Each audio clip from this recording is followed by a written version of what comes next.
అబ్బా! ప్రతిసారి gravy curry అయిపోతుందమ్మా, ఈసారి ఏదైనా వెరైటీగా చేయమని బాబు అడిగాడు. సరే అమ్మ అయితే చికెన్‌తో ఏదైనా చేద్దామని చెప్పేసి చికెన్ తీసుకురమ్మని చెప్పాను. చికెన్ ఇంటికి తెచ్చుకున్నాక ఉప్పు, పసుపు వేసి క్లీన్ చేసుకుంటాం కదండీ! అలానే చేసుకున్నాం. తర్వాత పసుపు, ఉప్పు, నెక్స్ట్ కారం, చికెన్ మసాలా, కొద్దిగా పెరుగు, కొద్దిగా ఆయిల్ వేసి బాగా కలుపుకోవాలండి. కలుపుకున్నాక మాత్రం ఫ్రిడ్జ్లో పెట్టుకోవాలి. ఫ్రిడ్జ్లో పెట్టుకుంటేనే ముక్క క్రిస్పీగా వస్తుందండి. డీప్లో 10 నిమిషాలు పెడితే చాలండి. నేను మాత్రం ఒక హాఫ్ అన్ అవర్ పెట్టేశాను. అది కొంచెం గట్టిలా కట్టేసింది.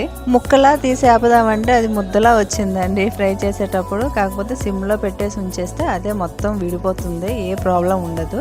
క్రిస్పీగా చాలా బాగా వచ్చిందండి. మీరు ఫుల్ వీడియో చూడండి, చాలా బాగుంటుంది. ఫ్రై కదా, సిమ్లో పెడదామా ఐలో పెడదామని కన్ఫ్యూజన్ అవ్వకండి. ఐలో పెడితే ముక్క ఎర్రబడుతుంది తప్పించి లోపలైతే ఉడకదు. సిమ్లో పెట్టుకుంటే లోపల ముక్క కూడా చక్కగా క్రిస్పీగా ఉంటుంది, బయట కూడా కరకరలాడుతుంది, లోపల కొంచెం మెత్తగా ఉంటుంది. తినే కొద్దీ తినాలనిపిస్తుంది అండి, చాలా బాగుంటుంది. సిమ్లోనే ఉంది కదా అదే ఉడుకుతుందిలే అని చెప్పేసి మీరు నాలా పక్కన పెట్టేసి వెళ్ళిపోకండి. అది కలుపుతూ ఉండాలి. కలుపుతూ ఉంటేనే అడుగు పట్టకుండా, ఎక్కువ మాడకుండా అన్ని పీసులు ఈవెన్గా ఏగుతాయండి, చాలా బాగుంటాయి. చూసారా ముక్కలు ఎంత విడివిడిగా వచ్చాయో.